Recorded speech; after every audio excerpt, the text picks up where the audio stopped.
சொல்லுவாப்ல. சரி இந்த வர்றேன். இந்த மளிகை கடைக்கு வந்து ஜாமான் இந்த வரேன்.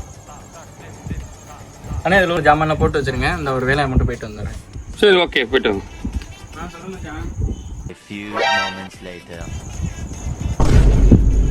அண்ணே ஜாமான் போட்டிங்களா?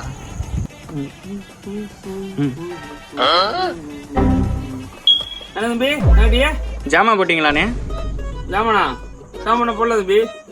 ஏன்னா உங்கள் கடைக்கு வந்தால் இதே வேலையாக போச்சு. எப்பவும் லேட் பண்ணுறீங்க. கொடுத்து 1 hour ஆச்சு, இன்னும் ஜாமான் போடாமல் வச்சுருக்கீங்க. சரிட்டியே ஜாமான் போட 1 மணி நேரம் ஆச்சா? நீங்க கொடுத்த சிட்ட மல்லிகைக்கல்ல எந்த மல்லிகைக்கல்ல 1 மணி நேரம் ஒரு 4 நாளும் போட முடியாது தம்பி. நீங்க கொடுத்த சிட்ட மல்லிகை கடை சிட்ட மெடிக்கல் சிட்ட இந்த சிட்டையை நல்லா பாருங்க. போய் மெடிக்கல் வந்துக்கலாம். ஏயா போயா என்னது மெடிக்கல் செட்டையா? எனக்கு வாய்க்குது.